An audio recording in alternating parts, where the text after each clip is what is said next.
She delivered the assertion with absolute certainty, leaning into the microphone as though planting a flag in the soil. "I've dedicated my entire career to standing with the Venezuelan people," she declared.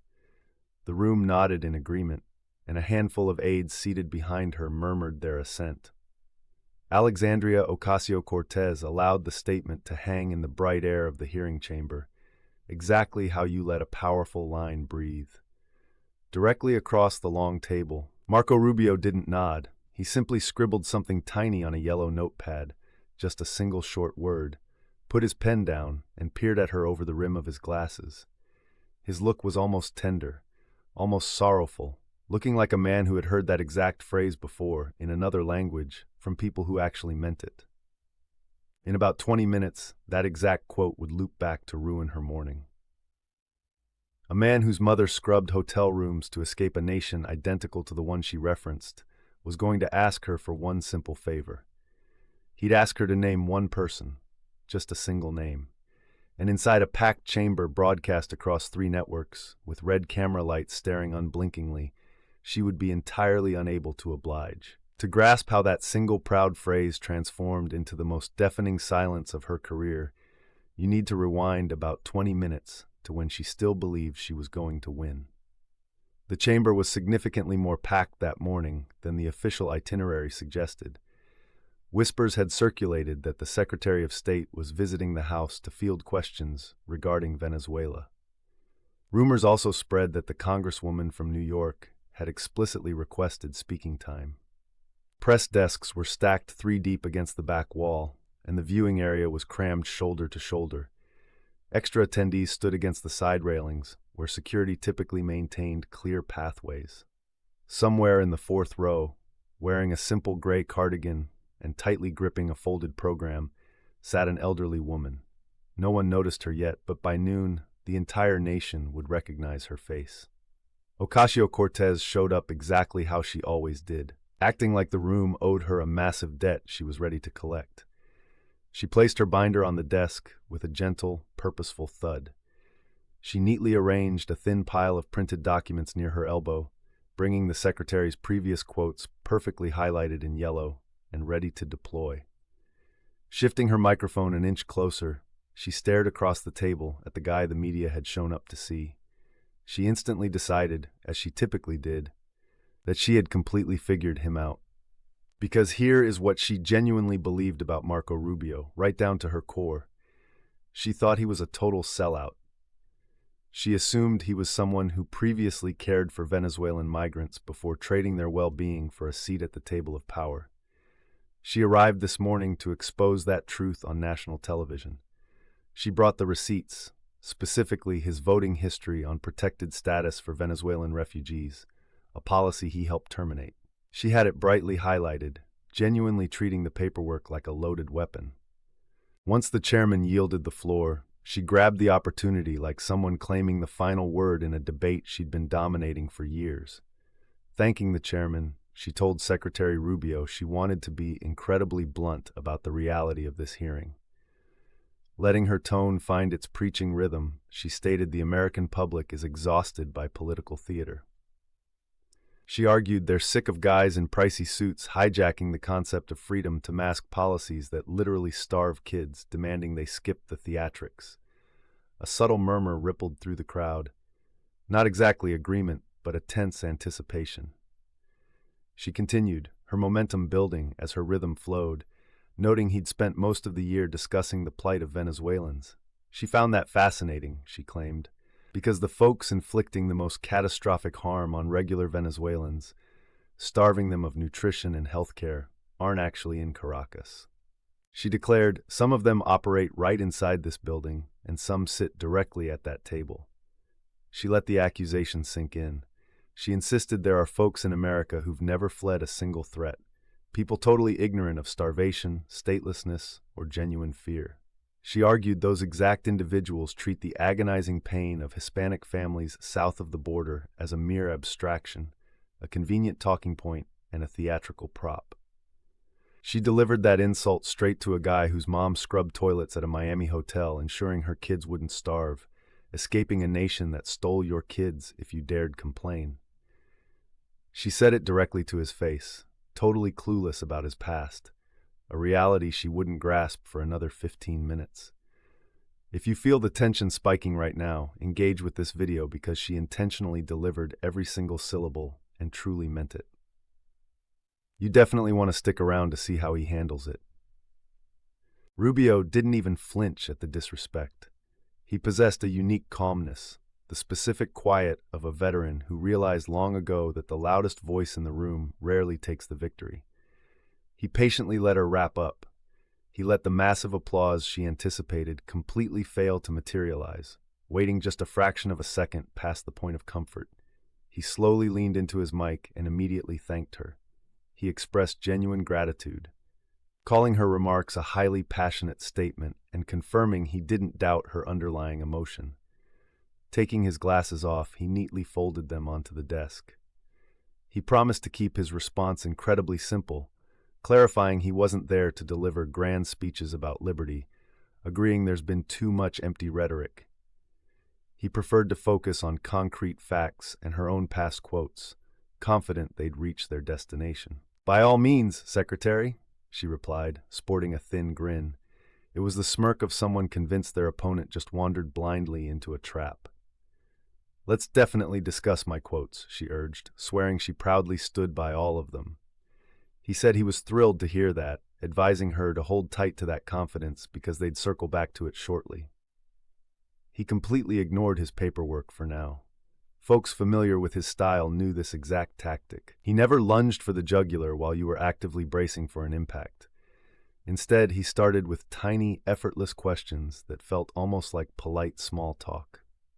He casually asked how long she'd monitored the Venezuelan crisis. She proudly bragged she'd spoken out about it since her freshman year in office. He then wondered if she viewed herself as an academic scholar of the region, or if her advocacy stemmed purely from her heart and conscience.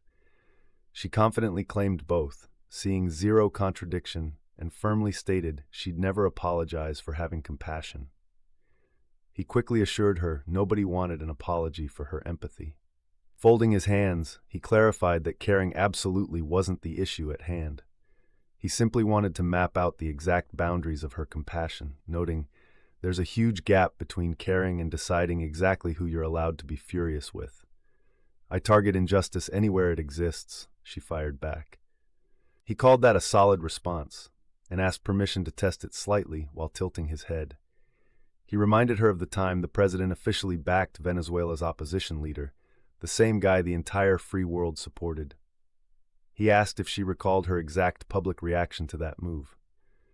She claimed she called it out honestly, labeling it a massive overreach and a classic imperial reflex that wrecked the region for decades.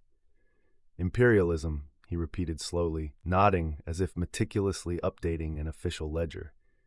He summarized that the guy attempting to run a fair democratic election represented imperialism, claiming to be a simple guy prone to confusion. He asked her to help him categorize things properly. If the election attempt was imperialism, he asked what specific label she gave the guy who outright refused to publish his own voting results. She quickly deflected, insisting she'd condemned anti-democratic behavior from all sides. He let that broad phrase hang in the air for a moment. He pointed out her constant reliance on plurals, all sides, the broader region, complex dynamics. He noted those are massive terms that give a whole lot of folks a convenient place to hide. So he decided to ask something incredibly plain, simple enough for anyone to track. He asked if during all her years of passionate, heartfelt advocacy regarding Venezuela, she had ever once called the guy running that nation a dictator on camera or in writing. The chamber instantly fell completely silent. The exact kind of quiet that drops when everyone desperately craves the truth but feels slightly terrified of the fallout. She stuck to her script, claiming she consistently fought authoritarianism in every shape. He calmly reminded her that wasn't the question. He stressed he was asking about one specific guy and one explicit name, demanding to know if she'd ever used the word dictator. She deflected again, stating she opposed the anti-democratic moves of his administration, including hiding the ballot results. He nodded incredibly slowly, looking just like a guy who got his exact diner order and wanted to admire the plate before digging in. He highlighted her deliberate choice to blame his government rather than the man himself. He told her to hold on to that excuse too, warning her she was juggling several things now and hoping they wouldn't get too heavy. Then he pulled a maneuver nobody saw coming, completely flipping the entire morning because the trap was entirely invisible. He didn't whip out his own prepared evidence to attack her. Instead, he reached straight into her own ideological playbook. Picking up a lone sheet from his folder, he stared at it while a brief, genuinely admiring look crossed his features. He mentioned she'd written something regarding this precise issue a while ago. Honestly, he admitted she phrased it way better than he ever could. Because of that, he refused to read it back in his flat Miami accent, worried she'd eventually accuse him of mispronouncing it, reading it coldly, or manipulating her original tone. He softly slid the paper across the desk right toward her, leaving it face up so her own authored quote was totally visible. He verified it was her official account, her name, and her exact statement. He politely asked if she'd do the room a solid by reading it aloud herself, ensuring nobody could ever claim he maliciously put words in her mouth. She glanced at the document, and you really need to grasp exactly why she willingly took the bait. If you miss this detail, you'll assume she was just being dumb. But she wasn't dumb. She was incredibly proud. She genuinely believed every single word printed on that paper. These were phrases she'd confidently delivered on TV, defended during countless debates, and never felt a shred of shame over. He wasn't handing over a humiliating scandal. She genuinely thought he was handing her absolute best political material. He basically invited her to argue her own case using her highly praised voice, a voice she'd been told her entire career was her ultimate superpower. She didn't spot a snare. She saw a massive spotlight. She picked up the sheet and read it with powerful conviction because she meant it. She read that fixing the asylum crisis requires tackling the U.S. foreign policy and global dynamics fueling it. Her chin lifted proudly as she read the part claiming the massive Trump and Rubio sanctions played a huge role in forcing millions out of Venezuela, concluding that any serious asylum debate must acknowledge that reality. Putting the page down, she shot him an almost victorious look. Thrilled she'd just permanently recorded her core thesis using her exact preferred phrasing. She fiercely confirmed authorship and stood by the claim. She insisted the sanctions he backed literally pushed millions into exile. She argued that fact is documented, the suffering is totally real, and those families exist. She told the secretary he could pull whatever facial expression he wanted, but he couldn't erase their existence. He quietly replied with respect that he'd never tried to erase them, stating he personally knew those exact families. He let that heavy truth sit for a moment. He thanked her for reading it, praising her strong, convincing delivery, and noting he truly believed she meant it. Leaning in slightly, he promised he had just one tiny request before moving on. He pointed out she deliberately packed 2 specific names into that text. She explicitly used his name and the president's name to make the attack personal. So he asked her to grab that same paper and simply read the section where she named the actual guy those millions of refugees were desperately fleeing. Glancing at the sheet, she defensively stated the quote focused on financial sanctions. He acknowledged her premise, but insisted she locate the name of the guy ruling the ruined country, demanding she read it straight off her own document. She snapped back that his specific name wasn't the sentence's main point, mistakenly calling him senator. He gently corrected her to secretary without a trace of anger, which somehow made the correction sting even worse. He confirmed he heard her admit the dictator's name was missing, pointing out that was his entire underlying point. He highlighted the absolute absurdity of writing an explanation for why 8 million humans escaped their homes, finding enough space to bash 2 Americans, but totally failing to mention the one guy whose brutal prisons they were actually dodging. He reminded her she just read it aloud for everyone to hear. There were plenty of words printed there, but the tyrant's name definitely wasn't one of them. That's when the very first laugh broke out. It wasn't a massive roar, just a quick low chuckle rumbling from the viewing area. A guy in the 3rd row tried to cover his mouth, but totally failed, while a security guard near the railing suddenly found the floor incredibly fascinating. She had successfully summarized U.S. foreign policy while entirely omitting the dictator's name using her own phrasing. And then read that glaring omission on national TV without even realizing her mistake. If this moment grabbed your attention, drop the word recedes in the engagement section because the tension escalates rapidly right here. This is where she aggressively fights back, and you need to see the intensity of her counterattack. She absolutely wasn't the type to surrender a room in silence. She knew this political landscape perfectly, so she pulled her favorite trick whenever she started losing ground, completely changing the topic of the argument. She loudly announced she knew exactly what he was doing. Her pitch climbed, tapping into her familiar power because projecting intense anger was her absolute safest comfort zone.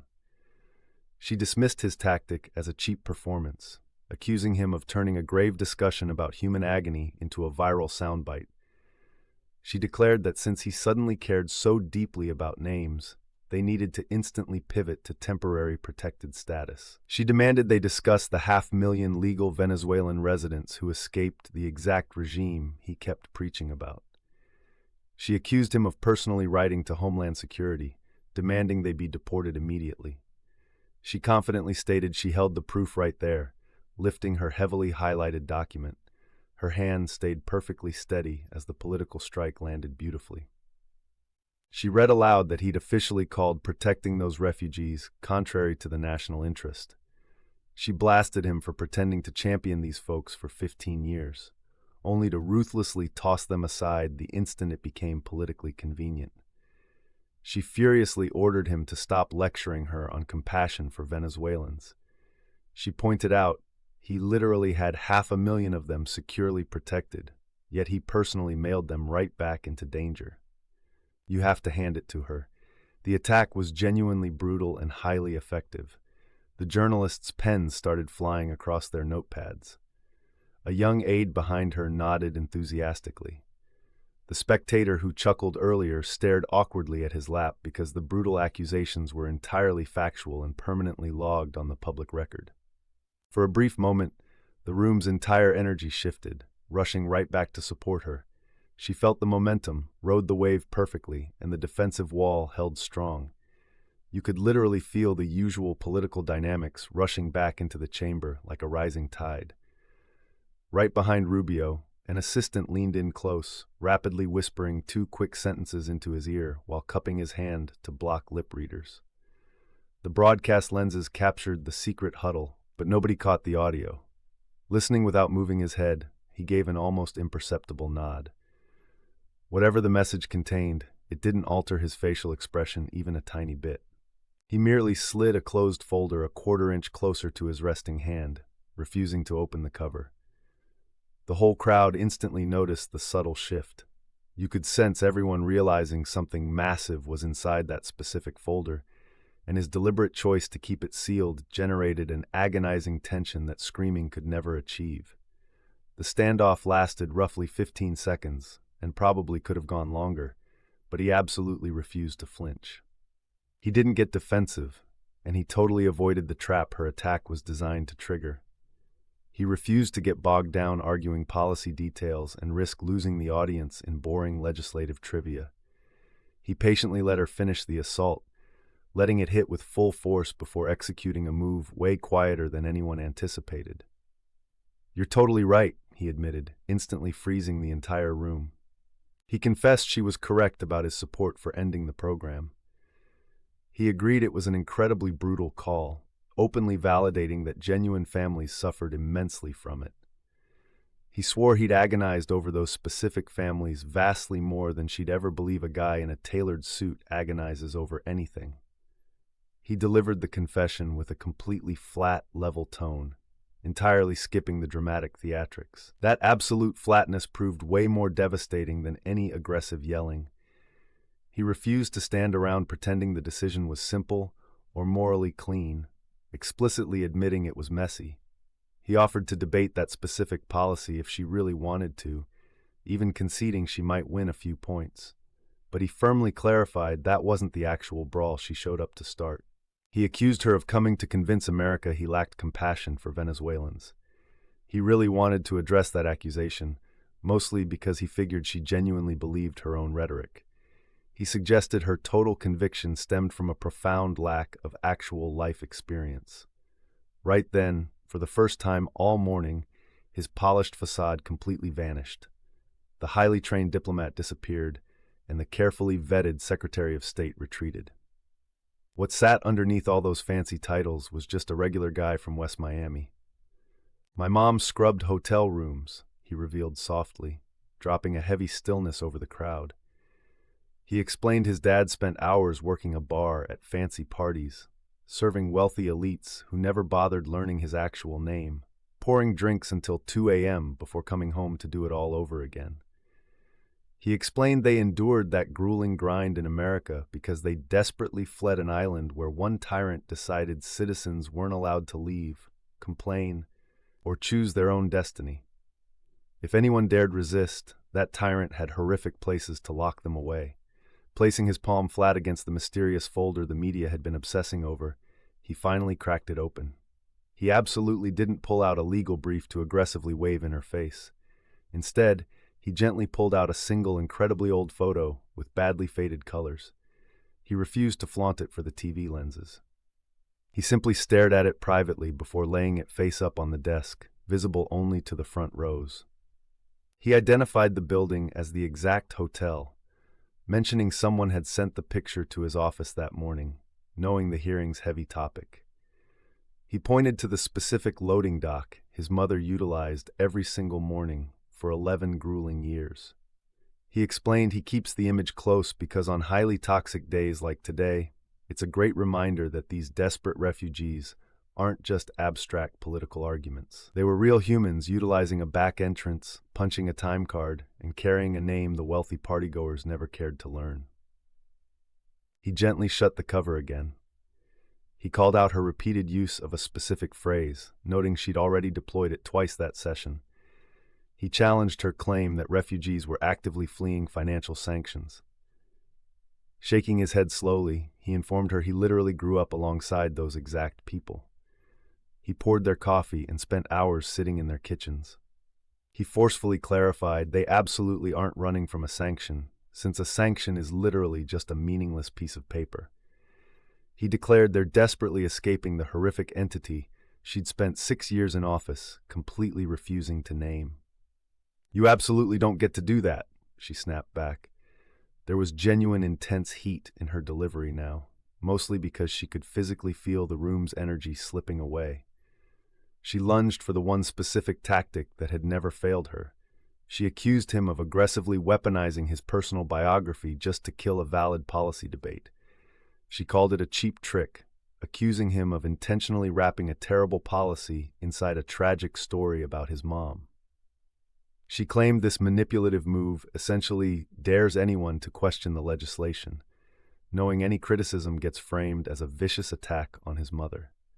She fiercely insisted she wasn't attacking his mom, explicitly stating she was only attacking his voting record. She argued those are completely different concepts, accusing him of cowardly hiding behind one to totally avoid the other. It was a remarkably solid punch, genuinely the absolute best argument she had left. For a brief moment, the crowd physically wavered. Again, they wavered because there was actually some truth to her claim. Political backstories often act as bulletproof shields. She successfully called out the trick, and it genuinely might have saved her. But right in that agonizing half-second of silence after her counterattack, the older woman in the gray cardigan slowly stood up from the fourth row. The woman didn't scream.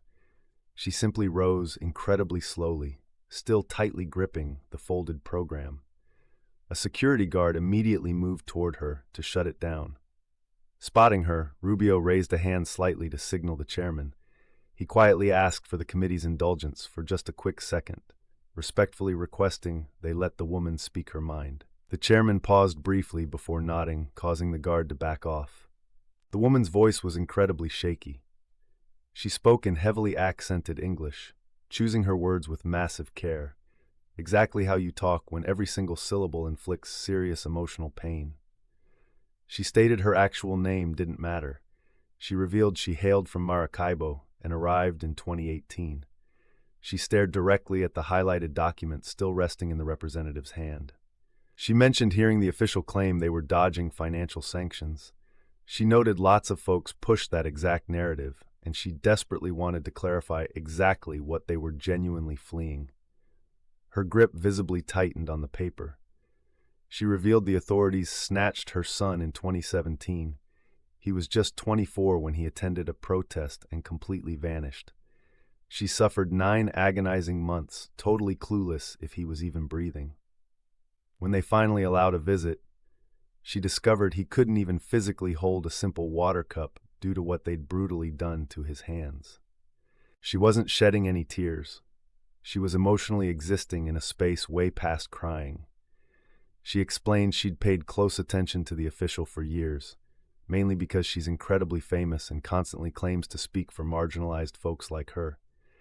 Yet throughout all that massive exposure, the mother noted she never once heard her speak the dictator's name. She'd never heard her name the specific guy who permanently carried her son's ruined hands on his guilty conscience. She pointed out the official frequently mentions the country and clearly says the secretary's name while nodding at him, but she absolutely never utters the tyrant's name. She quietly sat back down. Nobody chuckled at that revelation. That devastating story sank way deeper than a simple laugh, plunging straight into the core where permanent political judgments are silently finalized. If that testimony hit you hard, engage with the content because the off-camera aftermath is totally unexpected. But stick around because we're approaching the exact second her expression totally crumbles. Her mouth slowly dropped open, and for the very first time all session, her polished delivery totally failed. She expressed profound sorrow for the mother's horrific loss. The apology felt incredibly genuine. You could literally hear the authentic empathy as she swore she'd absolutely never minimize what the family endured. He quietly interrupted, not out of cruelty, but speaking almost kindly. He spoke so softly the entire crowd had to lean forward to catch the words. He confirmed he genuinely believed her apology. He wanted it on the official record that he absolutely didn't consider her a fundamentally cruel individual. However, he suggested she embodied something significantly harder to forgive in the political sphere. He hypothesized she actively decided ages ago exactly which specific nations were politically permitted to play the villain. He concluded the brutal dictator running Caracas never made her approved list. He deduced that publicly naming him meant openly confessing that her highly prized ideological system is fully capable of inflicting such unspeakable horrors. He offered an incredibly subtle gesture toward the grieving mother, silently referencing her son's destroyed hands. She desperately tried to inject professional courtesy, starting to say, "With all due respect." He immediately shut it down, informing her they were miles past respect. He delivered the correction gently, without a shred of harshness. Exactly how you'd address someone when your patience is totally depleted. He explained mutual respect existed 20 minutes prior. Respect existed right before she proudly stood up and declared that desperate refugees escaping violent regimes are merely cheap political props. He noted the massive cruelty of delivering that line to a room holding a mother who literally lost her son's freedom to one of those exact regimes. He snatched her printed document right back off the desk, holding the exact page she just read high enough for the TV lenses to capture. He displayed it exactly like a piece of totally indisputable evidence. He pointed out she'd arrived specifically to force him to admit he didn't care about those vulnerable people. Instead, he noted she ended up reading her own authored quote aloud, managing to include his specific name while leaving the tyrant's identity totally blank. He slapped the page perfectly flat onto the wood. He accused her of trying to permanently silence him by weaponizing their immense suffering. Yet, she completely failed to even utter the oppressor's name. Those final 11 words, maybe just 10, effortlessly achieved exactly what 10,000 screaming words couldn't. The massive chamber was absolutely dead silent. She slowly looked down at the tiny pile of printed documents sitting near her elbow. She stared at the highlighted materials she deliberately brought, the exact weapon she proudly walked in carrying. She stared at the papers for an agonizingly long moment. Then, moving incredibly quietly while the broadcast cameras stayed locked on her, she slowly gathered the stack. She neatly squared the edges purely out of ingrained habit. She proceeded to turn the entire pile completely face down onto the wooden surface. She folded the stack once right down the center. She gently pushed the useless papers a few inches away toward an empty section of the desk. It was the exact motion you use when discarding a tool you've definitively decided you absolutely aren't going to utilize. She slowly picked up her pen, acting exactly like someone desperately trying to fake writing a note just to keep her empty hands busy. She hovered the pen directly over the notepad. Then she slowly placed it right back down without scribbling a single letter. The committee chairman nervously cleared his throat to break the deafening silence. He officially asked if she wanted to keep speaking since her allotted time hadn't expired. She totally didn't want to continue. She officially surrendered her remaining time by uttering just 2 short words, "I yield." Inside a space so intensely quiet you could literally hear a tiny pin hit the floor, the remarkably dry, rasping sound of her own printed documents being flipped over became the absolute loudest noise captured on the official audio. If you rewatch the footage, it's the exact sound of a professional who arrived fully intending to destroy a rival, only to realize on national TV she accidentally brought the entirely wrong weapon. The weapon turned out to be her very own authored quotes. They were fully loaded the entire morning, and tragically for her, they'd been aimed directly at her own chest from the start. Before the session officially wrapped up, the devastating video clip had already gained a popular nickname, and it definitely wasn't flattering. Somebody online perfectly isolated the crucial 90 seconds. The edit showcased her proudly reading her own quote with immense confidence, followed immediately by his incredibly soft demand for the missing name. The video concluded with her physically turning her documents face down in defeat, and they released the footage into the wild. By mid-afternoon, you literally couldn't scroll for 10 seconds on any digital platform without the clip popping up again. This specific reality should have terrified her the most, assuming she could emotionally process anything beyond the intense heat radiating from her face. The general public absolutely wasn't debating the complex details of financial sanctions. They weren't arguing about complicated foreign policy, temporary protected status, or any of the intricate legislative issues she desperately wanted the morning to highlight. There was literally nothing left to debate. They were just collectively watching a powerful official confidently read a sentence containing 2 American targets, get explicitly asked for the 3rd missing name, and completely freeze up while playing on an endless loop. The major nightly news programs prominently featured the frozen still frame. The image showcased her resting her hand directly over the discarded face-down stack of papers. One specific network broadcasted the footage with a bottom graphic displaying absolutely nothing but the secretary's brutal final sentence. It was formatted in stark white letters on a solid black background. They skipped the journalistic commentary entirely and let the silence speak for itself.